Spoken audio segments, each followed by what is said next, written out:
So the next phase here is going to, now that we understand the various technologies, we're going to start talking about the tools. And some of the tools are going to be specific to one technology or another.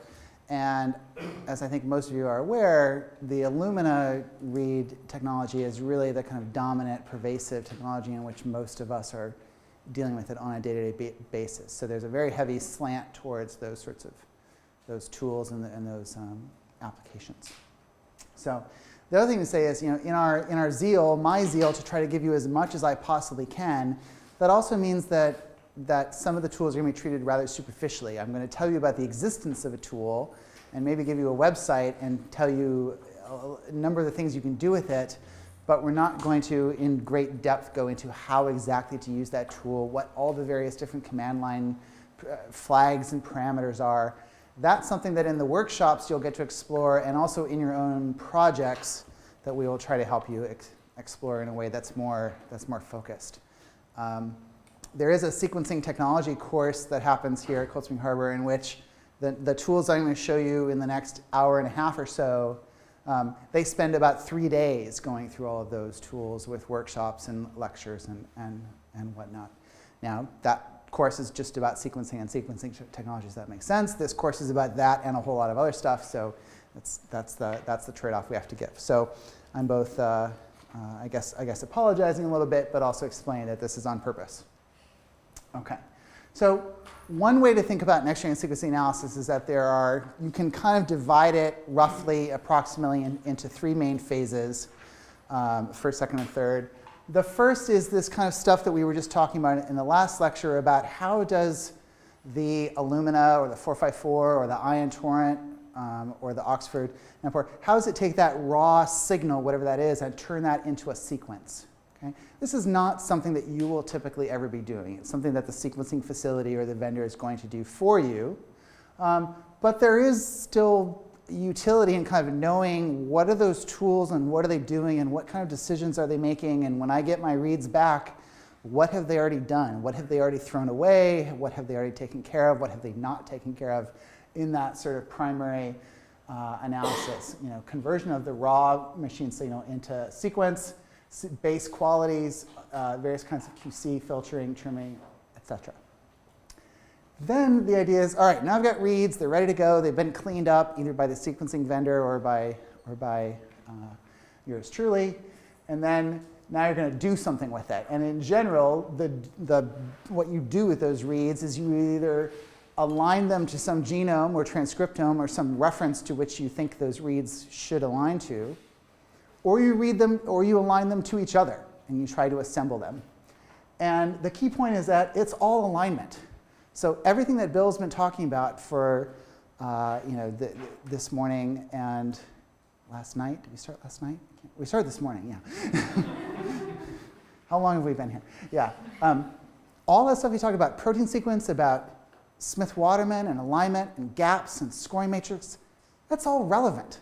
Okay? It's all relevant to next generation sequencing, which Bill forgot to tell you about, but it's all really useful stuff because in fact every single read aligner has some implicit gap penalty and scoring matrix that it's using, and you can change it, right? And so if you're aligning things that you think are 99.9% identical, you might want to use gap penalties and scoring matrices that actually reflect that.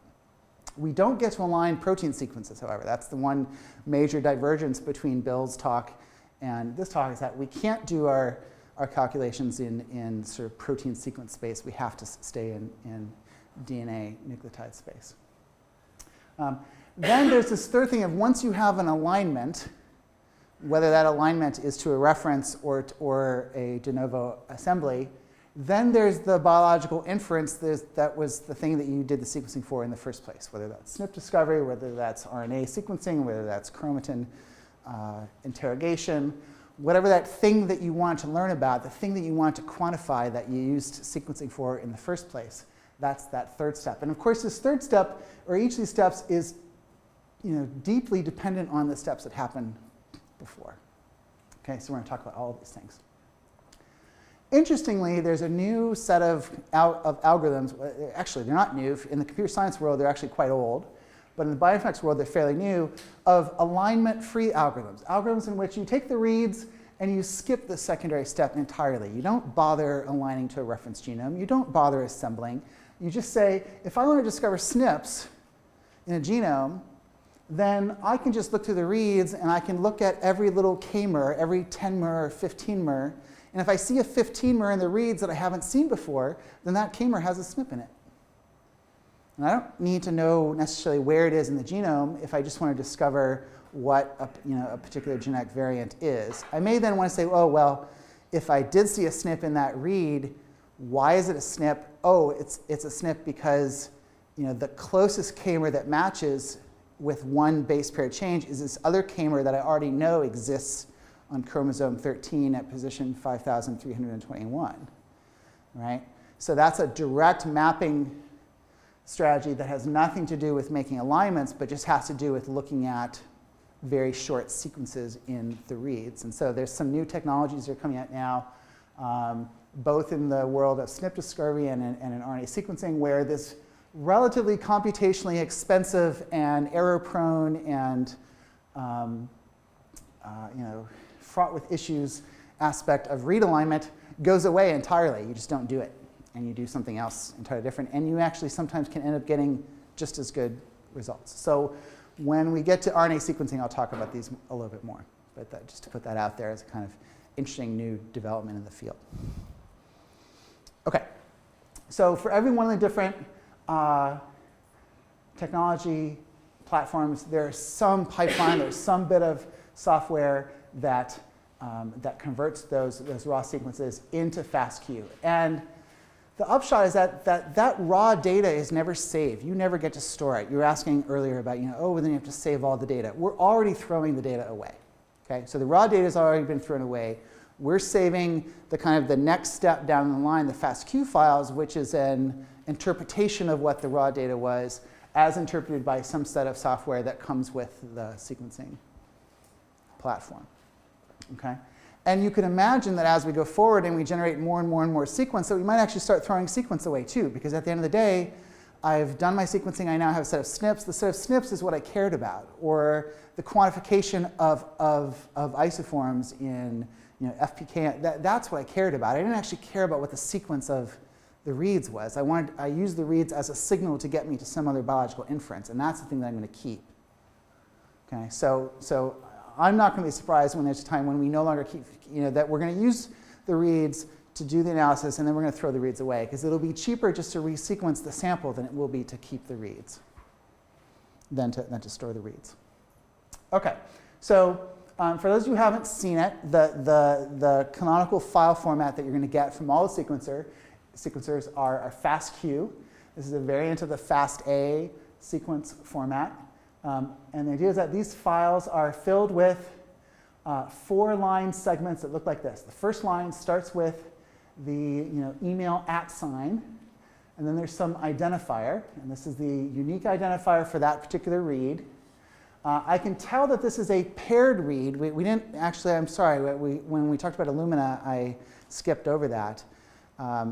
With the Illumina technology, when we talk about that bridging PCR, that fragment that can bridge and then you sequence off of it, well, once you've sequenced one end of it, you can do one more round of PCR and have it open up to the other side so that you can sequence off of the other end of the fragment. So now you're going to get a read off of either end of that, so 200 or so base pair fragment, you're going to get a read off of either side, and those reads are going to point in towards each other. So that's called paired end sequencing.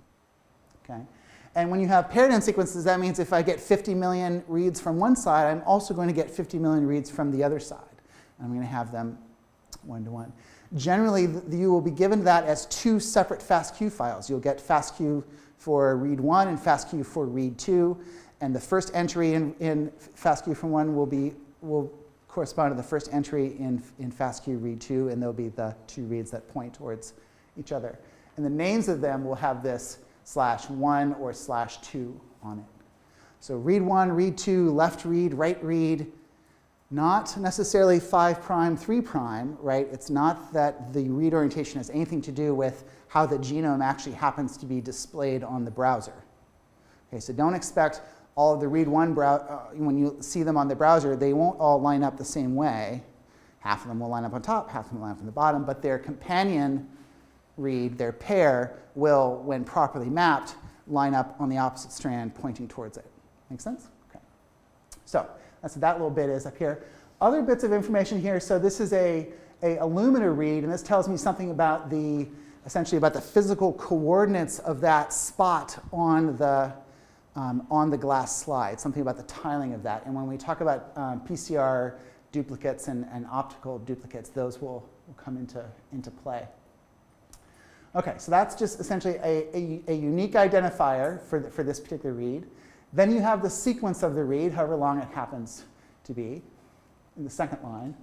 The third line, oh, and by the way, it doesn't matter. So in the FASTA format, after the header line, you then have sequence. That sequence can have new lines in it. You can have 40 characters and then a new line, and then another 40 characters and a new line.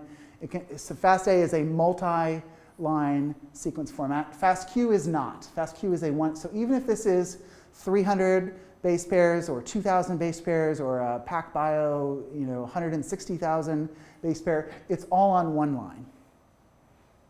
Okay.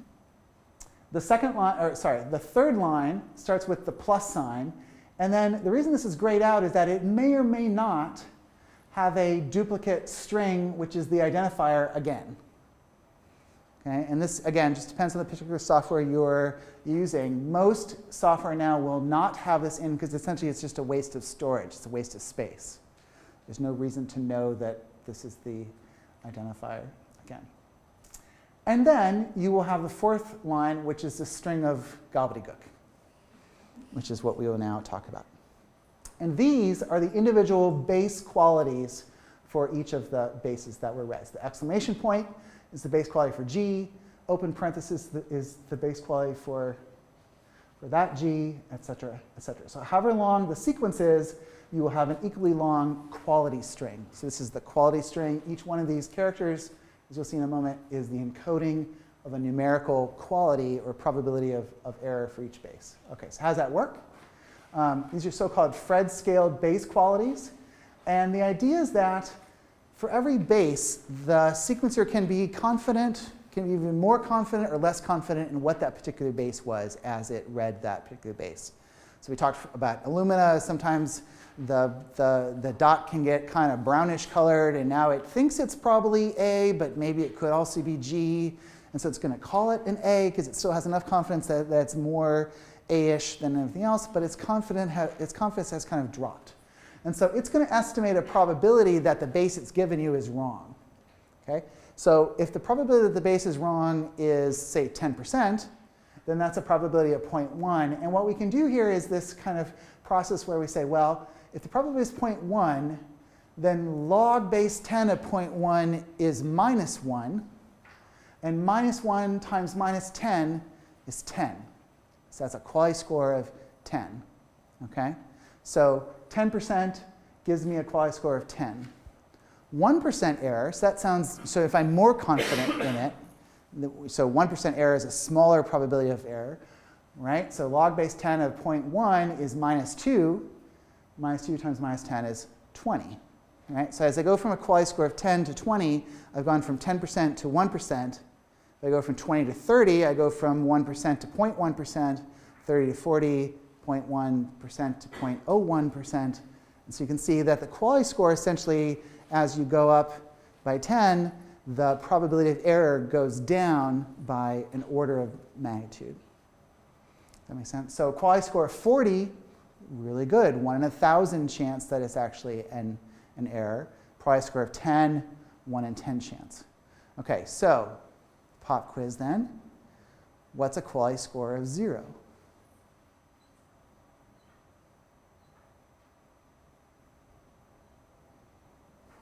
Yeah.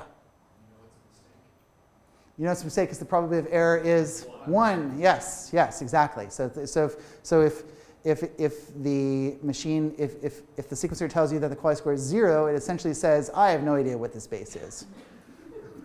Okay, and the probability, actually, it's even telling you something kind of silly, right? Because if it's just guessing randomly, then it has a 25% chance of being correct. It's even telling you even more than that. I'm saying it's a T, but it's almost certainly not a T. It's something else. So, okay.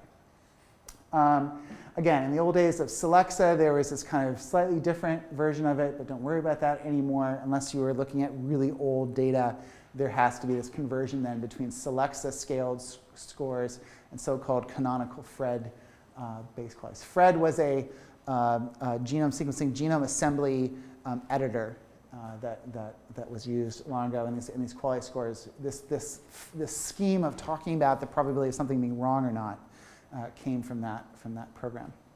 So that's fine. So 10, 20, 40. And of course, we can have numbers in between. We can have quality scores of 15 and 17 and 19 and 18. And in fact, we can have quality scores of 12.113542113. But at some point, that sort of that precision in the error becomes less and less meaningful, right? So again, a Fred score of 13 versus a Fred score of 14. 14 is better than 13 by some amount, but 13.5 versus 13.6, that's not really a meaningful difference. It's not really a useful difference in terms of how we talk about the quality of things. So if we stick to just a purely digit, no fractional decimal point, then an easy way to encode all those numbers is to use this ASCII encoding table at the bottom, right? And so in the ASCII table, the exclamation point here starts at the number 33, okay, in ASCII code. And so what that means is that if we essentially then take the Fred score and we add 33 to it, right, then if our Fred score was 0, then we'll get an exclamation point. Okay, so the quality of this exclamation, the quality we now know for this exclamation point, that the quality of this base is 0, and therefore its probability of error is 1. So not a very good base. Okay, but now we can look up here and say, okay, well here's the apostrophe at 34, 35, 36, 37, 38, 39.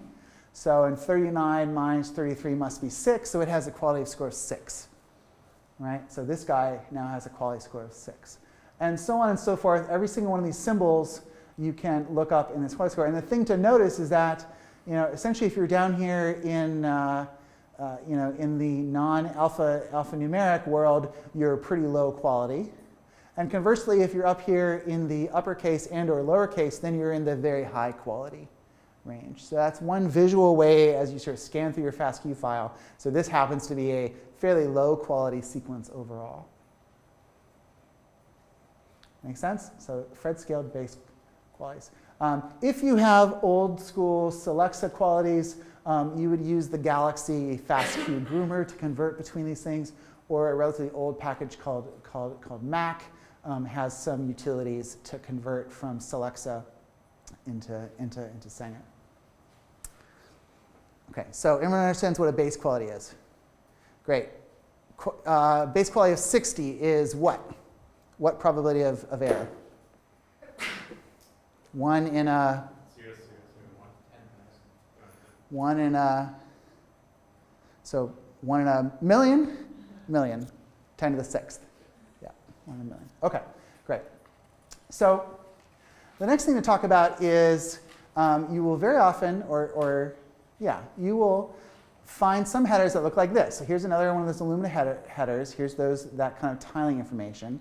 And then I'll have this other extra information over here. This is something about the barcode that was used. This is something about the lane and tile. And then this very special Y here. And this is a little bit of information that the Luna software is trying to give you about how good it thinks this read is overall. It's something about the quality of the read. So the base qualities that we talked about give you individual qualities at each and every base. This is a general call about the entire read, whether it was kind of good enough to keep or not keep. And in the newer Illumina pipelines, any pipeline of version 1.8 or more recent, they give you all of the reads, whether they think it's good or bad. And the ones that they think should go away have this Y in them. Okay, so those are reads that essentially, from the software's perspective, it thinks the overall quality in this read is really pretty low. You might consider getting rid of it. This isn't a kind of contextual choice you would make, right? If you're doing RNA sequencing, for example, and you would just like to know about relative abundance estimates for your genes, and you're not really interested in SNPs. You're not interested so much about the accuracy of the reads as long as they map, if they're going to map uniquely, even with the errors, that might be fine. You maybe say, all right, I'm not going to filter these out because even though they're poor quality, they still have some information in them. Conversely, if you were doing a sort of low coverage resequencing population SNP discovery or SNP genotyping sort of thing, then you are kind of trying to scrape together as much accuracy as you can find. So you would probably get rid of these reads because you'd be worried that some of the errors here might contribute to your noise. Okay, so this is I'm sorry that I can't give you a nice solid answer about yes, always get rid of these, or no, always keep them. It really depends on what you're doing, but at least you can be aware. You can take a look and say, do I actually have these unfiltered reads or not? Do I need to filter them out? The other thing you will get is, we very briefly talked about all the molecular biology that goes in. We ligate this, and then we PCR amplify that, and then we put this adapter on, and we break the bridge amplification. And there's just a lot of molecular biology that goes on that most of the time works. 90-some% of the time, each of those steps work, except for when they don't. And then you're left with an adapter that isn't blunt ligated, but actually instead of ligating on the end, it's somehow inserted into the middle. And so now you have some wacky sequence that now has adapter sequence in it, or maybe in that blunt ligation step, even though the adapters were there in some great molar excess, you actually got blunt ligation from 2 different DNA fragments. And so now you have a chimeric fragment that now got sequenced where each end of the fragment came from completely different pieces of DNA. So you have this kind of background, sort of cosmic radiation of reads that are not really, they're from your experiment, they're from your genome, but they're not really representative of what you were trying to find in the first place. So they can contain adapters, they can have primers, and there are some various tools. And actually, here's another kind of stepping aside for a second. For every single task there is to do in next-generation sequencing analysis, there's always more than one tool. There is usually 5, if not a dozen different tools that all have their own idiosyncrasies, their own sweet spots. Some of them have publications, some of them don't. Some of them are kind of best practices, everyone uses them. Some of them are just a matter of personal opinion. This happens to be one of those cases where there are about a dozen different tools for adapter trimming. There's something called the FastX toolkit, which is, I believe, in Galaxy. I tend to use these 2 programs because they have a statistical basis that I particularly like. But the overall process of saying, are my reads full of adapter sequences? Do I have 20% of my reads that have adapters in them? And if so, then I really want to trim those out and get rid of them. Or is it more like, well, yeah, I've got 1/10 of a percent or less that have adapter sequences in them, in which case I really just don't care. They're gonna filter out later when I try to map with them anyway. So other sorts of things, your sequences may already have barcodes still in them. Typically, that doesn't happen. Again, these the adapter sniffing tools, such as Scythe, would actually say, hey, look, dude, you've still got barcodes on there. You may want to get rid of them. Tools for identifying the barcodes and splitting the samples up based on the barcodes are around. Or you may want to merge things. You may have gotten multiple sequencing runs on a given sample, and you want to put those FASTQ files together because you now want to treat them as one large sample. Okay. And then I believe this is a tool that in one of the Galaxy workshops you're going to use, FastQC, that essentially goes through all the reads and tells you something about the distribution of quality scores, both at the beginning and at the end. Tells you what it thinks the kind of PCR duplicate rate might look like, et cetera, et cetera. So this is, again, in that kind of quality control of the reads themselves. How successful was the sequencing process, sequencing step? Okay, any questions about that before I move on? Okay, great. Here's where things start to get a little bit more interesting. Talking about the secondary analysis and alignment back to something, to a reference. And to think back to Bill's lectures, we can't use Smith-Waterman for this. Smith-Waterman, even though it's optimal and guaranteed to find us the best alignment, it's just practically too slow. If we only had to do 1 read or 10 reads or 100 reads, it would be no problem, because those reads are actually very short. And yeah, the genome's big, but those reads are really short. The problem is when you have hundreds of millions of reads, now that dynamic programming matrix of the length of one times the length of the other is just really, really big. It's too big. And even BLAST is too slow for this. Even MegaBLAST is too slow for this, although it has been used. And over the years, a number of different tools have come out. And of course, over time, one tool has eclipsed another. Mac was, or MAQ was the original go-to read mapper, soon replaced by a tool called BWA, which still exists and is in wide use. Then along came Bowtie, now Bowtie 2. We'll look at some comparisons between them. Novo Align is another read aligner that is a very good aligner. It actually spends a little bit more time trying to make the alignments just right in terms of where the gaps are. So people use this for structural variant detection, indel detection, et cetera, et cetera. What we're going to look at is, for a handful of these algorithms, what their various choices are, both with respect to how they work, and then what they do with respect to sequencing errors, different types of sequence errors, both homopolymers, the sort of indels that we talked about, and also base substitutions, how they deal with rearrangements, et cetera. And these trade-offs in time versus memory versus the kind of performance that you get. Again, in this area of bioinformatics, there's this real zeal to be faster and faster and faster. Bowtie's big claim to fame that it was 10 times faster than BWA.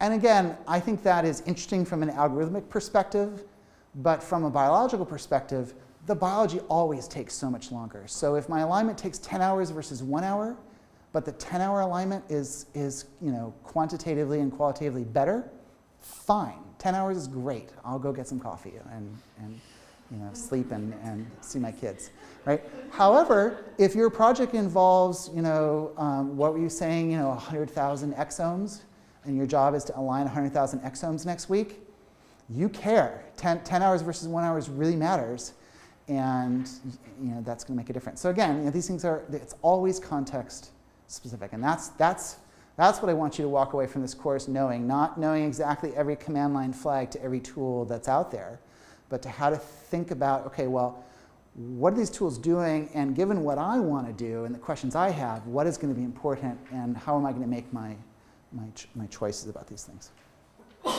Okay, so aligners have to do something different. We can't do that whole dynamic programming, so we have to do something to make aligning to the genome easier. And the one trick that all of the aligners do is you say, well, I have these 100 million reads I need to align, but each one of them I'm going to try to align to the same thing. I'm going to try to align that to the genome. So if there's something I can do to pre-process the genome so that I can already know, oh, when I see this 13 mer or this 20 mer, I already know exactly where that goes. I don't have to scan through the whole genome again to find that particular small base pair. And it's essentially like making a phone book, right? So what each of these different algorithms does is make some kind of structure, some kind of data structure, which is a very quick lookup table, a phone book, that it can use to look up any particular string that's in any given read very quickly, essentially instantaneously.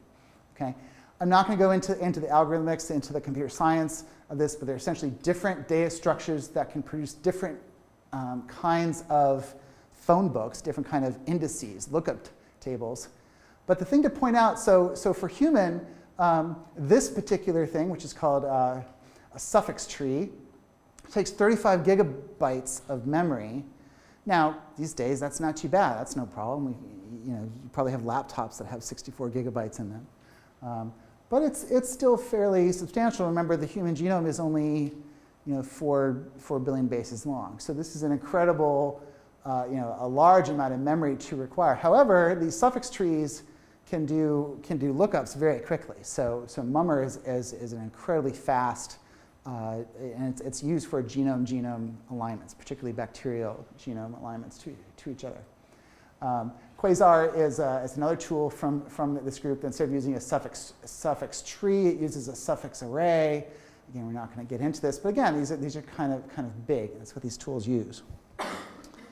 The current best of breed tools, BWA, Bowtie, Star, Callisto, others that we're going to talk about over the next couple of days, they all use this trick called the BurrowsWheel Transform.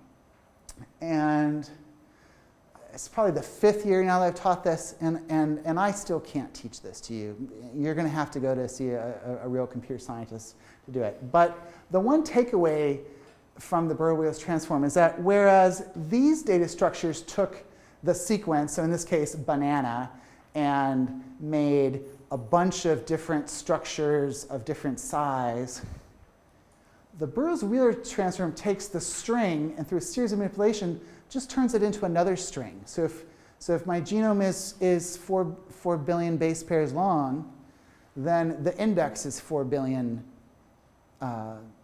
base pairs. And if each base takes essentially 2 bits to store, then I'm going to need the same amount of storage over here for the index itself. And the algorithm by which you can use this index and then look up individual substrings very quickly is, again, beyond my ken to be able to explain how that works. But again, Bowtie, Sub2, BWA, all the tools use this trick. And the idea is that it requires much less memory and gives you the same speed advantages.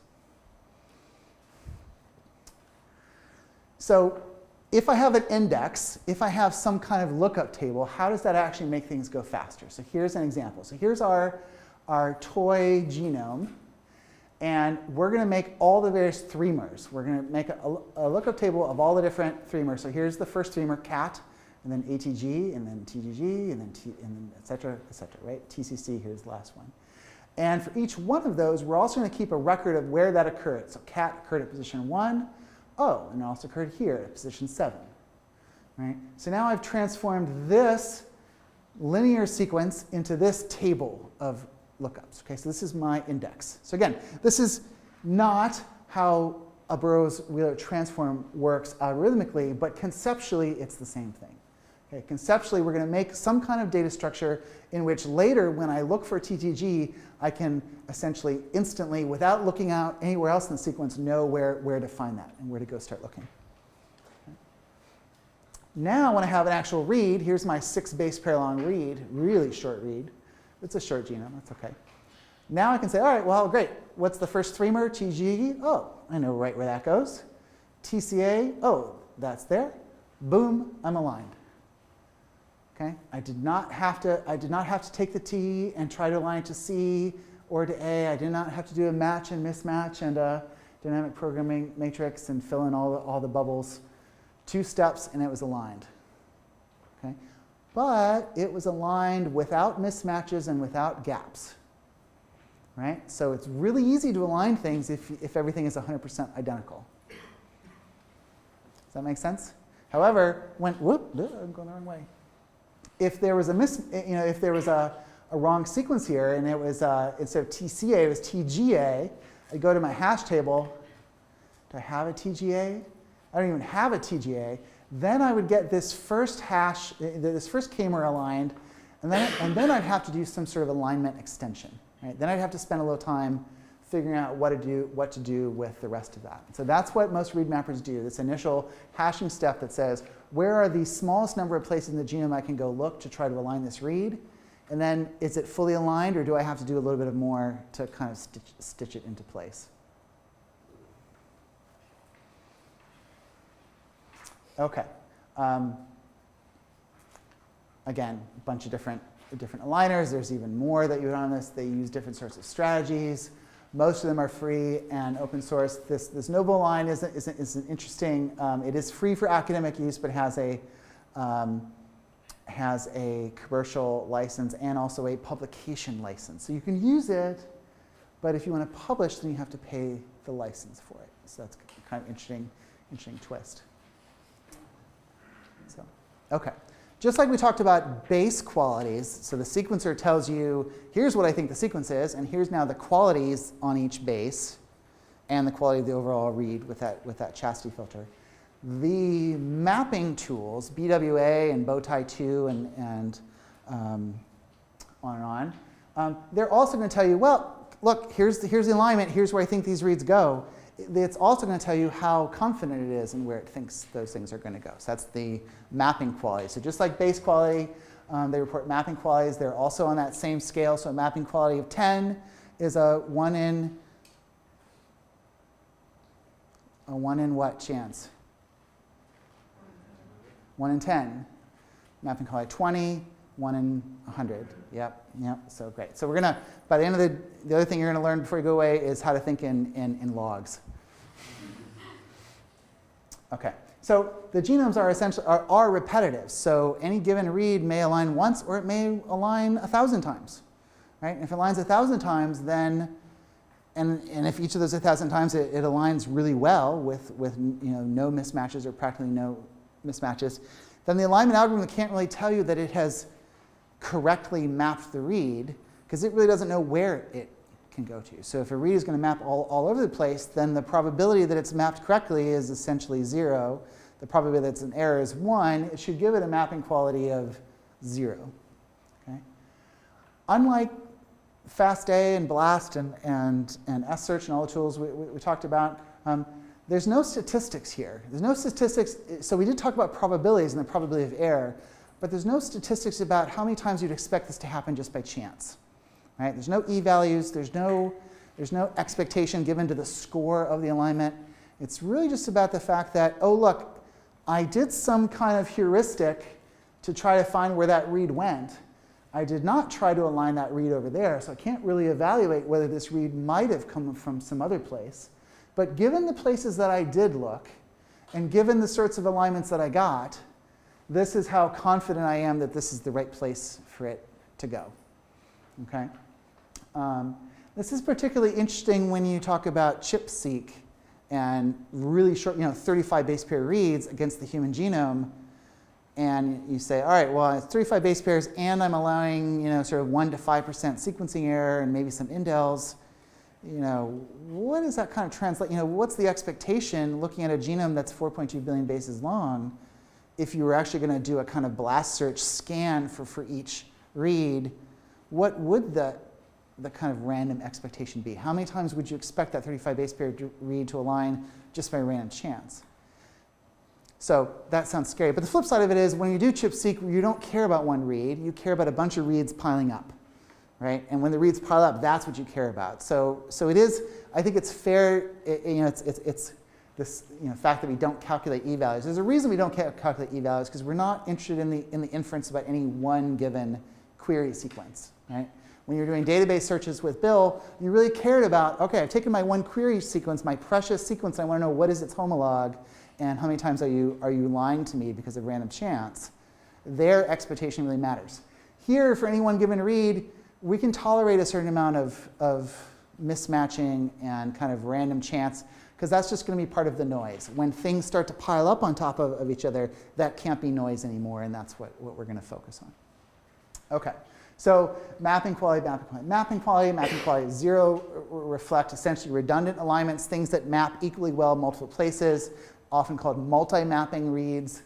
A mapping quality greater than or equal to 5 are generally considered unique. That's often a filter that's used for uniquely mapping.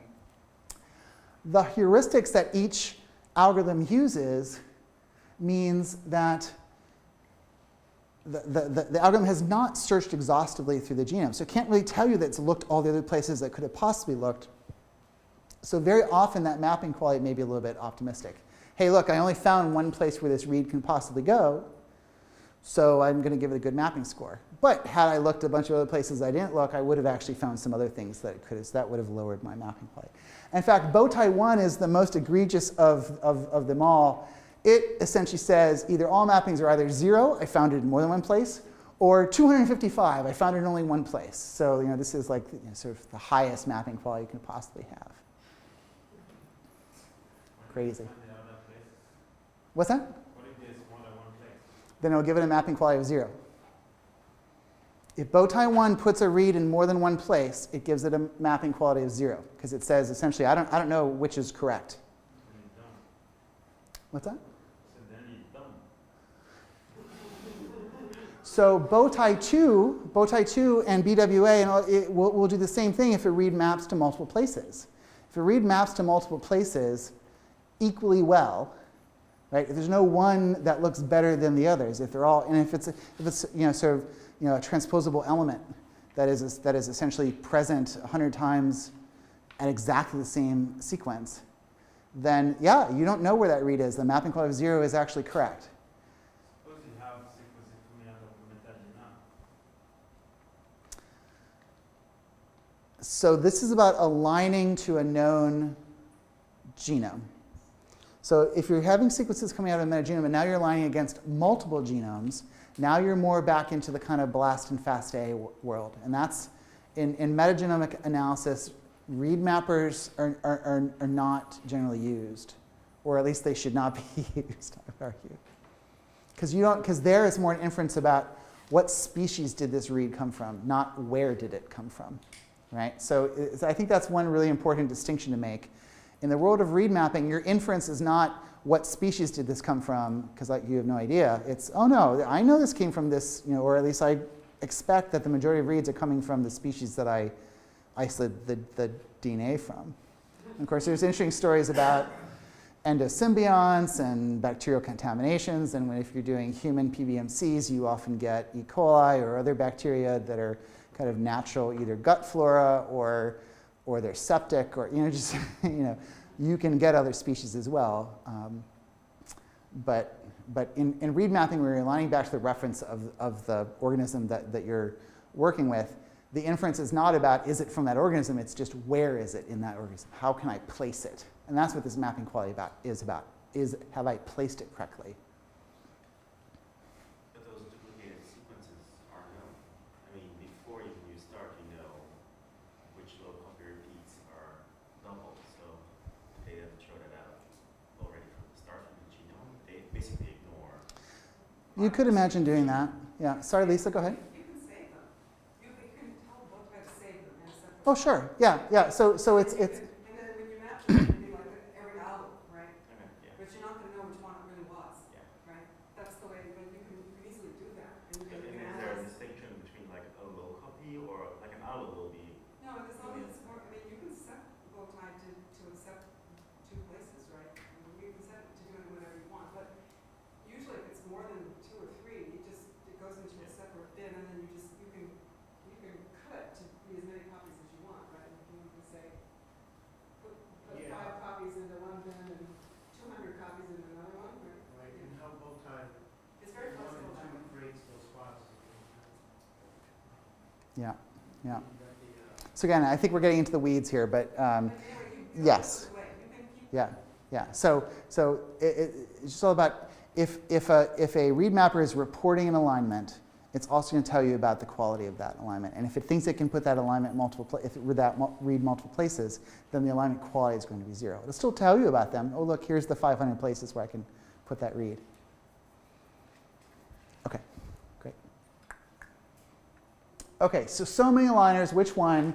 And these kinds of papers, the kind of paper that I pulled this out of, they're coming out now about every 6 months, right? So I think another one came out just last week. I should have updated so this is a little bit out of date. This thing, Mr. Fast and Mrs. Fast, they're essentially gone. Shrimp is still being used a little bit. BWA is still around. This is bowtie 1, which is what you're going to see here. Bowtie 2 actually does a fair amount better if you parameterize it in a way that is useful. So first thing to look at is how long does it take to build up that hash, to take that reference genome and to do the BurrowsWheel transform. And it turns out that bowtie takes a heck of a lot of time, especially as the genome gets bigger and bigger, to build that index. But you only have to do that once, right? You do that once per genome. And once you've done that, the index is done. It's sitting there on the disk. You're done. You can now align to your heart's content. But it is a one-time cost that then later you get a lot of speed out of it. Then during the alignment runtime, the second phase, you now see that in general, as the more sequence you have, the more time it takes, but the slopes of these things are what matter, right? So novel align starts down here being just as fast as everyone else when there's only 1,000 sequences, but as there are more and more reads to align, it takes considerably more time. But again here, like this is 10 minutes for 3 million reads. Okay, so if at 30 million reads, 100 minutes, novel align. If I've only got 10 samples, I'm done overnight. Not a big deal. Okay, so even this kind of distinction here, the context matters. Accuracy now starts getting interesting. And now here when you see Q0 and Q10, this is the mapping quality. So do we filter, do we take all alignments regardless of their mapping quality? That's what a Q0 filter would be.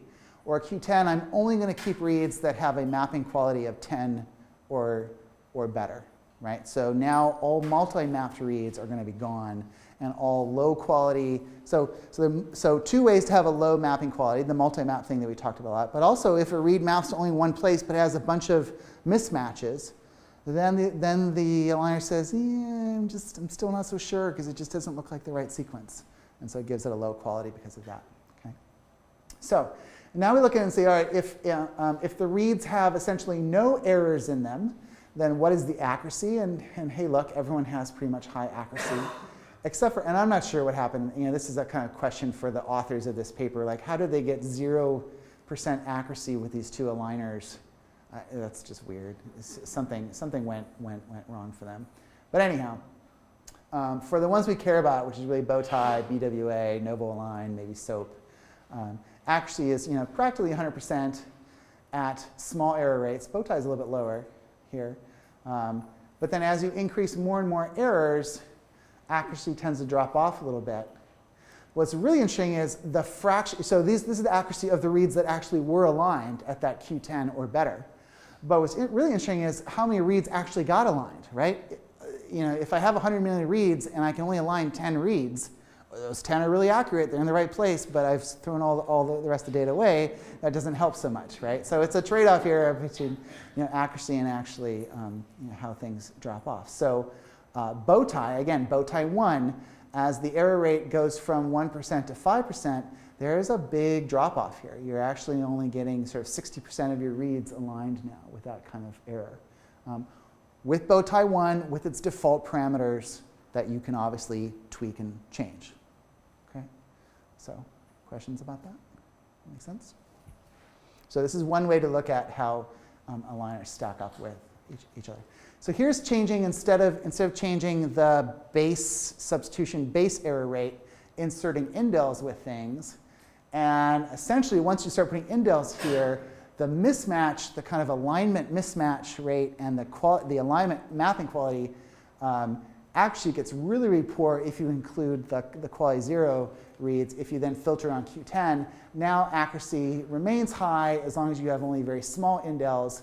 As soon as your indels get pretty big, so SOAP drops out right away, bow tie drops down, novel align, not so bad. And this right here, this reason right here is why people that do indel genotyping, indel discovery, so rather than SNP discovery, but indel create, this is why they use novel align. This is why they pay the $5,000 a year to have the license for novel align. It's just this right there, because novel align can align over larger and larger indels because it uses Smith-Waterman. Okay, this is kind of the same thing, but in a different way. It's the indels are all the same size, but it's just how frequently do they occur, how many occur in a given read. And again, same story. As the indel frequency increases, some of these things drop off quicker than others. Again, SOAP, novel align tend to stay at the top. So, mapping quality. If it's, it looks like filtering for quality scores of 10, particularly if you're caring about accuracy of read alignment, accuracy of SNP calling, filtering for a mapping quality certainly seems to make sense.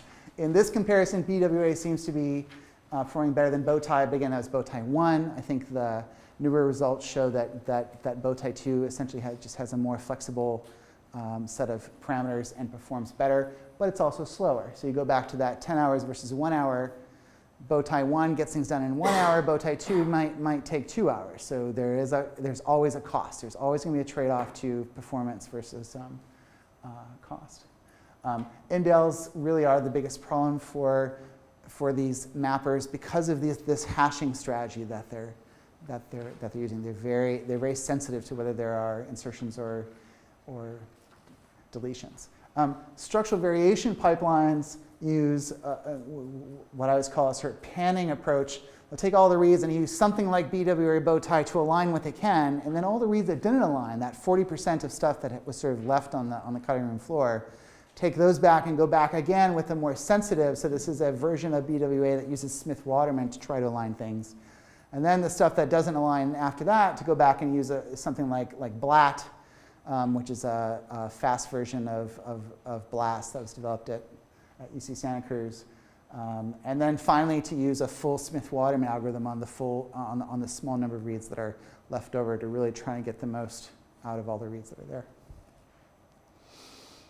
Okay, so all of these tools generate alignments, and they generate alignments in this so-called SAM or BAM format, which we'll look at in a moment. And so first we're going to look at SAM and BAM format, what that means, and a newer format called CRAM.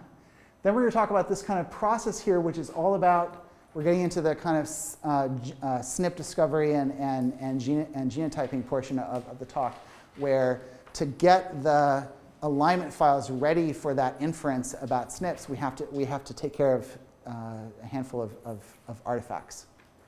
Just to go back and say you have this SQ file, then you run BWA, you're done with that.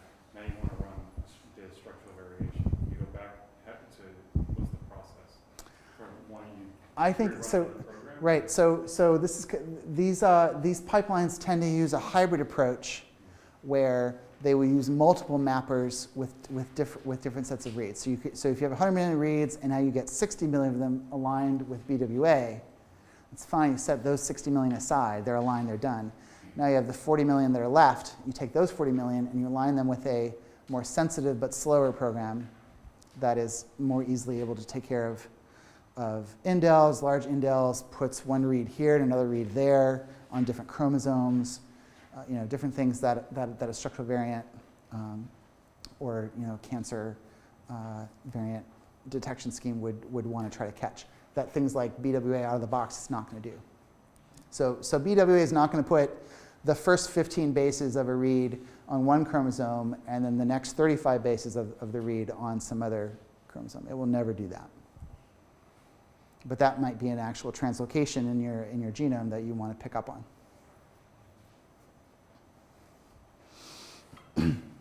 Okay, so the SAM and BAM format. So SAM is the sequence alignment. I always forget what the M is.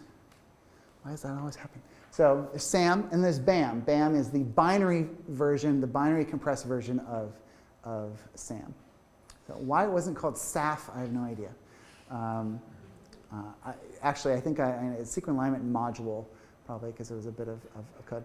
The idea is that it is a text-based, tab-delimited format where there are a bunch of different columns, and each column has a particular reason for being. Okay? And so the first column is going to be that identifier for the particular read. So here's one of those identifiers again that we saw before. Then the second column is this magical, mystical, bitwise flag that we'll talk about in a moment. The next one is going to be the name of the reference sequence, so for example, chromosome 1, the position that the read alignment starts at, so that's the starting coordinate of the read, that mapping quality we just talked about, something called the Cigar string, which you'll see in a moment. If it is paired, I realize I'm just reading the slide for you, but if that is a paired mate and it's also aligned, then it'll tell you something about where that mate is paired and the sequence of that other mate, the quality string for the other mate, and then other tags that allow you to encode other sorts of information. We're not going to go into huge depth about all of this sort of stuff. So here's the table again, and here's an example at the command line of one of these strings. This is just the first line out of this particular BAM file. And so we see the header, there's a tab, the flag, another tab, the reference chromosome to which it aligned, the position, the mapping quality, in this case 0, the cigar string, et cetera, et cetera. The cigar string is a way to encode the alignment of the read. So the one field told you the starting position, and the cigar string now tells you, as you go through the rest of the read, were there any insertions, deletions, and or mismatches? Okay? And so for this particular alignment here, we have 4 matches, and then we have a deletion, and then we have 2 matches, and then we have an insertion, right? That is actually 2 base insertion. And then we have 3 matches, a mismatch, another 3 matches, and then 2, because this alignment was done with a local alignment algorithm rather than a global alignment, the last 2 bases were simply left unaligned. Okay, so remember when in local alignment you don't have to align the whole thing, you just align a piece of it. So it aligned it from here to there and then left that unaligned. So the translation then is that you're going to turn this into a cigar string, which is 4M, 4 matches, 1 deletion, 2 matches, 2 insertion, 7 matches. Whoa, what happened there? That wasn't a match, that was a mismatch. But in cigar, they're just called matches because cigar is really just all about telling you where the gaps are. Okay, you can't tell from a cigar string, right? When I look down here at the 7 matches, I can't tell that there might be a mismatch there, that there might be a snip there. But I can tell because I have access to what the reference sequence is, and I have access to what the read sequence is, and so I can reconstruct what the alignment is, and scanning through, I can now see that and know that that's right. So the cigar string is all the information I need to rebuild the alignment. I don't actually need to encode that there's a mismatch there. Okay. However, knowing about a mismatch is actually really useful, rather than having to programmatically or by hand reconstruct what that particular alignment is. So there's this other thing called the MD tag. So here's another alignment. It's a much more simpler one. The cigar string would just be 18M, just 18 bases, no indels, everything just kind of lined up. The MD tag says there's 4 matches, and then there's an A, and then there's 7 matches, and then there's a T, and then there's 5 matches.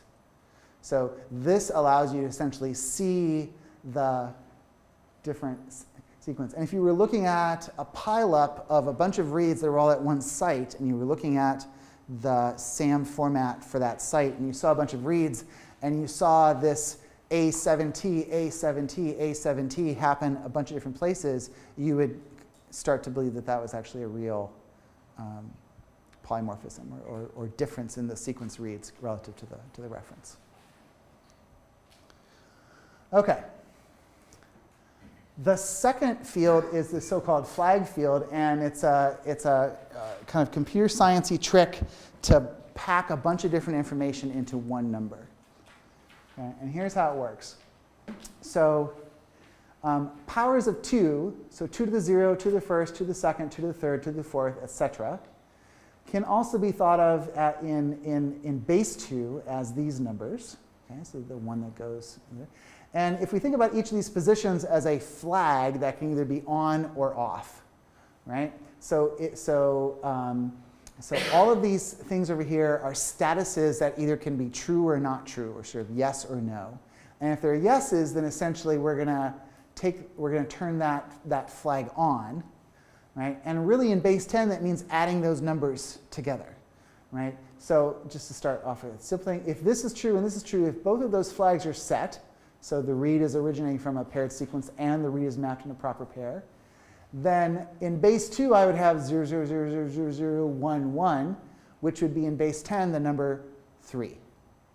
Okay, so if the flag field had the number 3 in it, you would go back and sit here and say, the only way I can get the number 3 is if these 2 flags are on and everything else is off.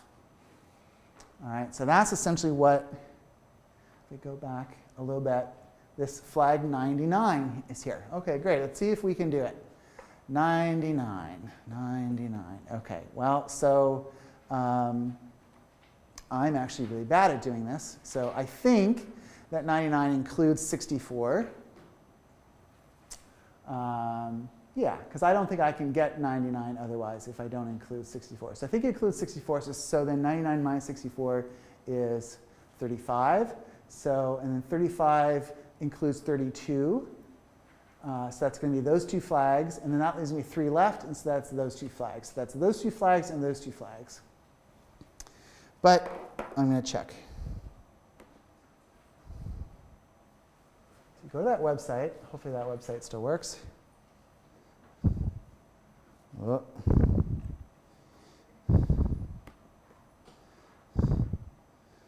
Oh, come on.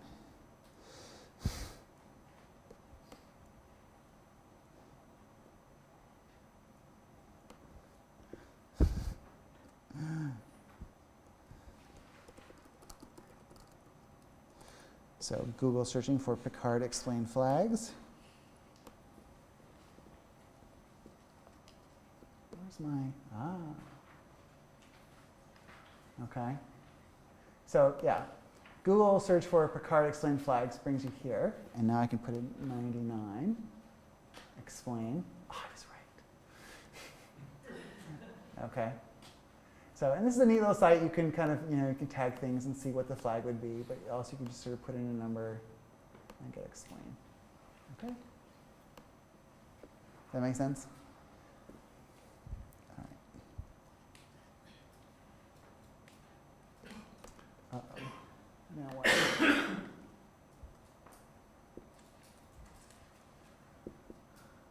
see. How do I get this guy back then? I may have to, there we go. Okay. So that is the SAM format. Tab delimited, lots of different fields. It is human readable. It's meant to be something that you can look at. Although if you have 100 million reads and you align 80 million of them, you're not going to read 80 million lines of tab delimited format. And in fact, storing 80 million lines of that tab delimited format takes a lot of space. And so the binary version, BAM, is the compressed version of that. And so we talk about BAM files because they're smaller and they're something we can easily exchange with each other. SAM tools is the program that we use to manipulate these SAM and BAM files, to convert between SAM and BAM format, to look at extracts of them, to make particular inferences about what's going on. And so again, just in a very high level, there's a bunch of different things you can do with a BAM. You can look at a pileup in a certain region that it will tell you what the bases are that align over a particular region. It can do various, you can read the slide just as well as I can. CRAM is a new format, relatively new format in the last couple of years, that's meant to be eventually a replacement for the BAM format in that it is far smarter about, particularly in the kind of realm of SNP discovery and genotyping, far smarter about not saving a bunch of information that you really don't actually care about anymore, right? So remember, SAM format, I'm going to store the read sequence and the read qualities and the mate pair sequence and the mate pairs quality, even though in that Cigar string and that MD7 string it said, oh, everything was just the same as the reference. It started at position blah, blah, blah, blah, blah, and it was all the same. So CRAM essentially says, all right, that's fine. We're going to align everything, and the reads that map, oh, right, let's use this.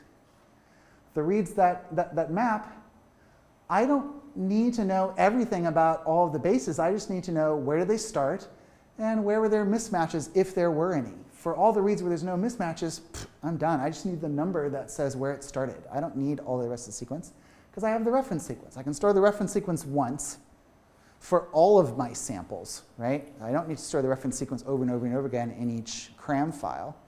I can just point to a canonical reference sequence. And then each CRAM file only has to have the positions of the reads where they start and then some information about in what ways they differed from the reference. And most times, most sequences will not differ from the reference, and so it doesn't take much to store that information.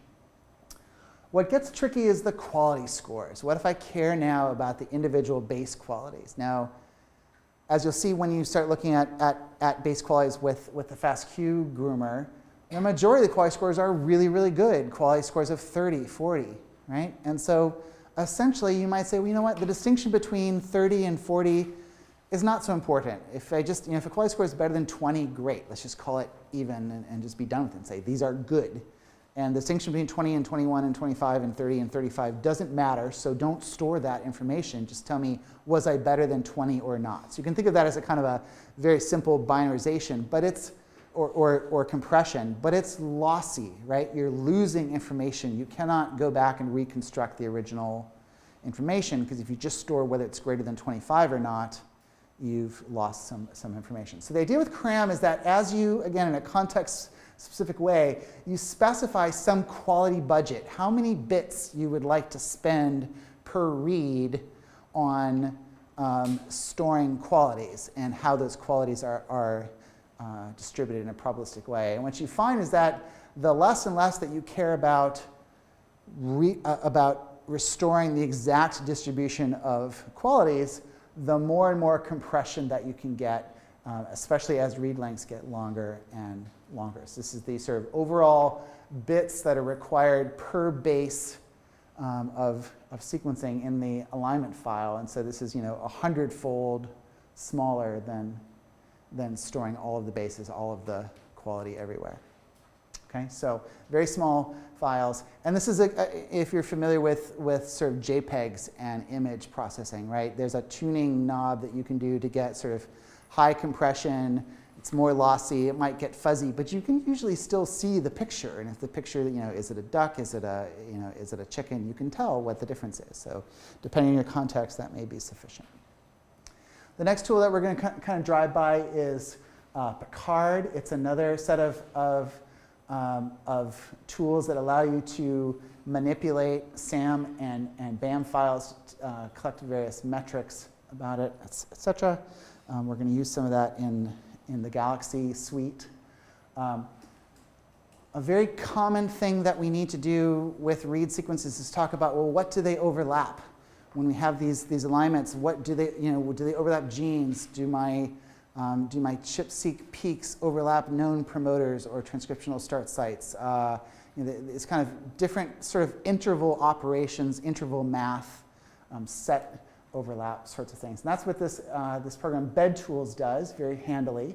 And BedTools is all about taking data that is in essentially interval format. Now, whether that's in the so-called bed format, which is another tab-delimited format that's not so much about alignments, but just about segments of the genome.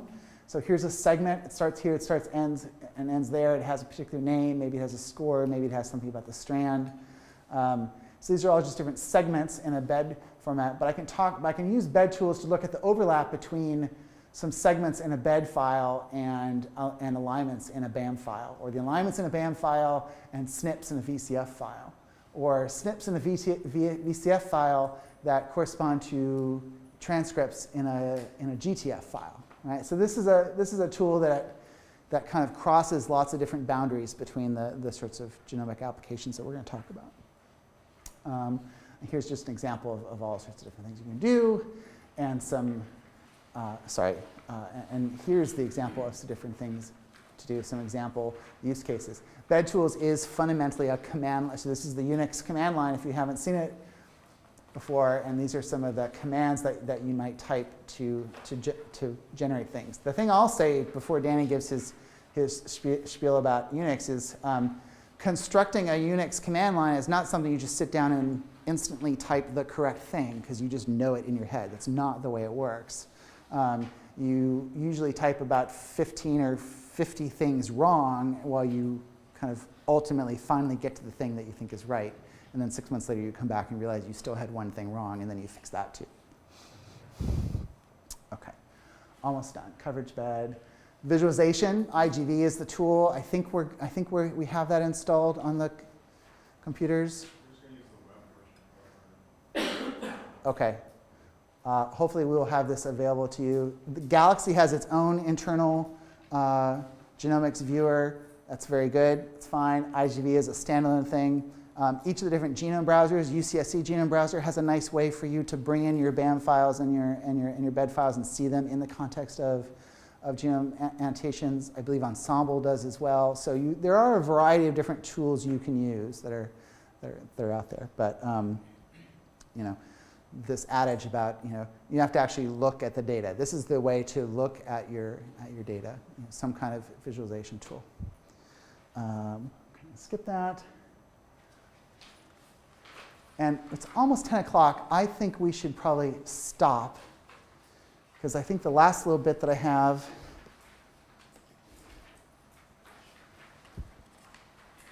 is enough that I don't want to just rush through it. So we'll save the last little bit, which is explicitly about SNP discovery and genotyping and variant call format. We'll save that for first thing in the morning.